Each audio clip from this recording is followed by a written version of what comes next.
हनुमान जयंती हो, उस पर चैत्र पूर्णिमा का संयोग और उस पर शनिवार का दिन हो, तो अब बन गया महासंयोग। ऐसे में इस दिन हनुमान जी की यह कथा सुनने मात्र से ही संसार के सारे वैभव आपके होंगे। हनुमान जी की एक लोक कथा, जिसका विवरण संसार के किसी भी पुस्तक में शायद ही मिलेगा। जय श्री राम। कथा का आरंभ। जब बाली को ब्रह्मा जी से ये वरदान प्राप्त हुआ कि जो भी उससे युद्ध करने उसके सामने आएगा उसकी आधी ताकत बाली के शरीर में चली जाएगी और इससे बाली हर युद्ध में अजेय रहेगा। सुग्रीव, बाली दोनों ब्रह्मा के औरस वरदान द्वारा प्राप्त पुत्र हैं और ब्रह्मा जी की कृपा बाली पर सदैव बनी रहती है। बाली को अपने बल पर बड़ा घमंड था।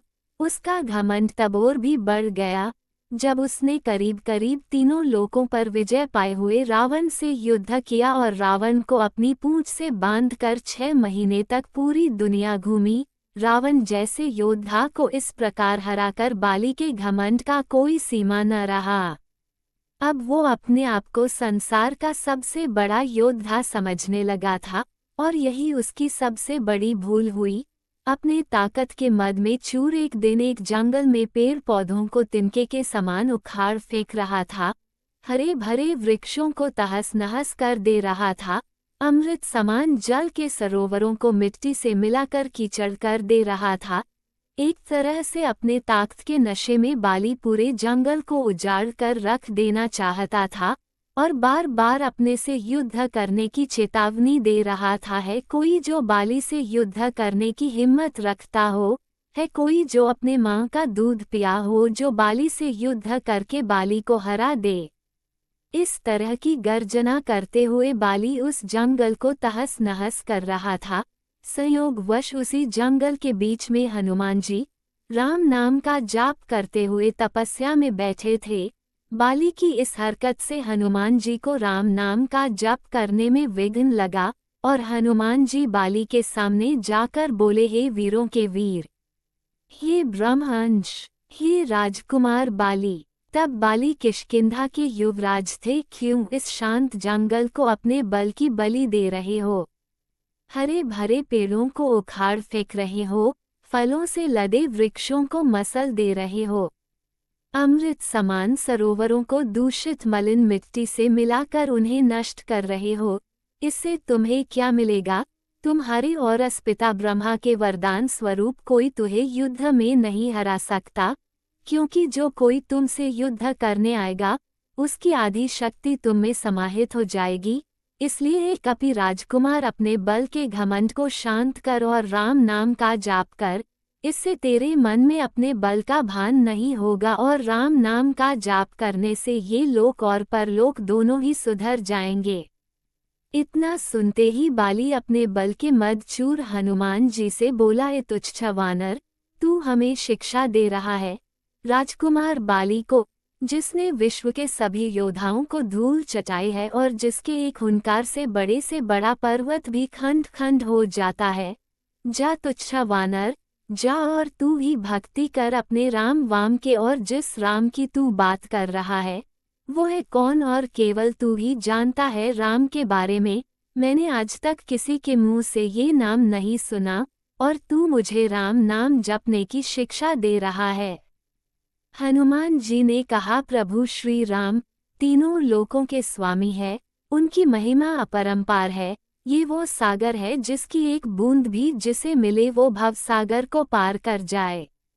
बाली इतना ही महान है, राम तो बुला जरा, मैं भी तो देखूं कितना बल है उसकी भुजाओं में। बाली को भगवान राम के विरुद्ध ऐसे कटु वचन हनुमान जी को क्रोध दिलाने के लिए पर्याप्त थे। हनुमान ने बल के मद में चूर, बाली तू क्या प्रभु राम को युद्ध में हराएगा? पहले उनके इस तुच्छ सेवक को युद्ध में हरा कर दिखा। बाली, तब ठीक है, कल के कल नगर के बीचों बीच तेरा और मेरा युद्ध होगा। हनुमान जी ने बाली की बात मान ली। बाली ने नगर में जाकर घोषणा करवा दिया कि कल नगर के बीच हनुमान और बाली का युद्ध होगा। अगले दिन तय समय पर जब हनुमान जी बाली से युद्ध करने अपने घर से निकलने वाले थे, तभी उनके सामने ब्रह्मा जी प्रकट हुए। हनुमान जी ने ब्रह्मा जी को प्रणाम किया और बोले, हे जगत पिता, आज मुझ जैसे एक वानर के घर आपका पधारने का कारण अवश्य ही कुछ विशेष होगा। ब्रह्मा जी बोले, हे अंजनी सुत, हे शिवांश, हे पवनपुत्र, हे राम भक्त हनुमान, मेरे पुत्र बाली को उसकी उद्दंडता के लिए क्षमा कर दो और युद्ध के लिए न जाओ।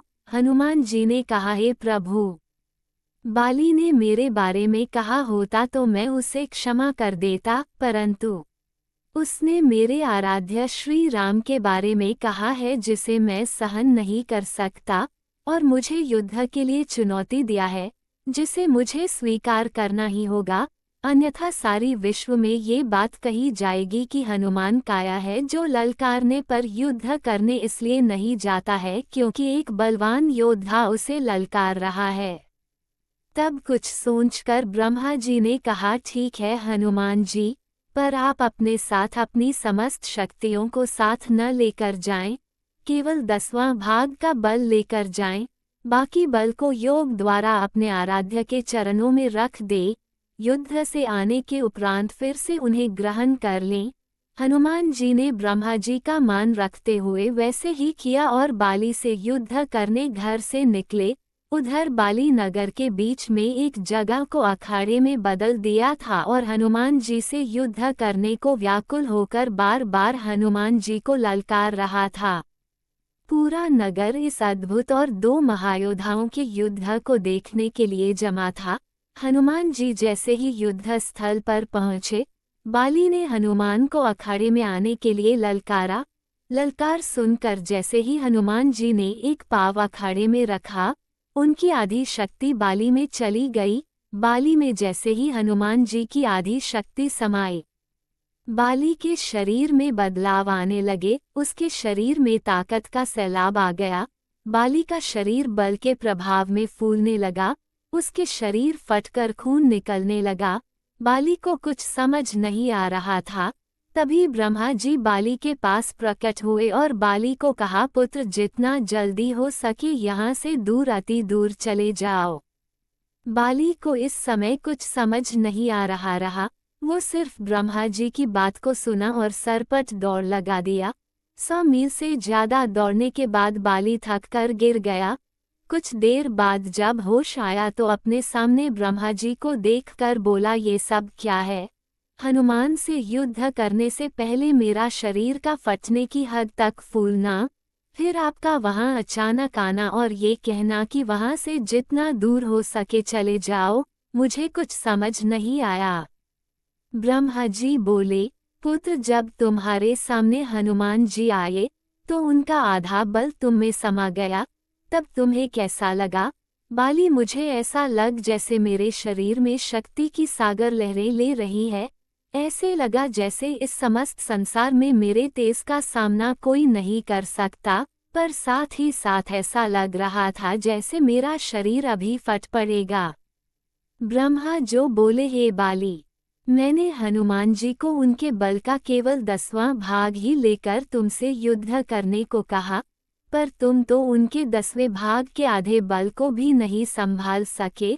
सोचो, यदि हनुमान जी अपने समस्त बल के साथ तुमसे युद्ध करने आते तो उनके आधे बल से तुम उसी समय फट जाते जब वो तुमसे युद्ध करने को घर से निकलते। इतना सुनकर बाली पसीना पसीना हो गया और कुछ देर सोचकर बोला, प्रभु, यदि हनुमान जी के पास इतनी शक्तियां हैं तो वो इसका उपयोग कहाँ करेंगे? ब्रह्मा, हनुमान जी कभी भी अपने पूरे बल का प्रयोग नहीं कर पाएंगे, क्योंकि ये पूरी सृष्टि भी उनके बल के 10वें भाग को नहीं सह सकती। ये सुनकर बाली ने वही हनुमान जी को दंडवत प्रणाम किया और बोला, जो हनुमान जी जिनके पास अथाह बल होते हुए भी शांत और राम भजन गाते रहते हैं, और एक मैं हूँ जो उनके एक बाल के बराबर भी नहीं हूँ और उनको ललकार रहा था, मुझे क्षमा करें। और आत्मग्लानि से भरकर बाली ने राम भगवान का तप किया और अपने मोक्ष का मार्ग उन्हीं से प्राप्त किया। पवन पुत्र हनुमान की जय। जय श्री राम, जय श्री राम। अगर आपको यह वीडियो अच्छी लगी हो तो इसे लाइक करें और अपने दोस्तों के साथ ज़्यादा से ज़्यादा शेयर करें। ऐसी ही रोचक कथाओं, व्रत कथाओं, धार्मिक कथाओं, आध्यात्मिक कथाओं तथा पौराणिक कथाओं के लिए मेरे चैनल वासुदेव की पाठशाला को सब्सक्राइब करना न भूलें और कमेंट में जय श्री राम जरूर लिखें। धन्यवाद।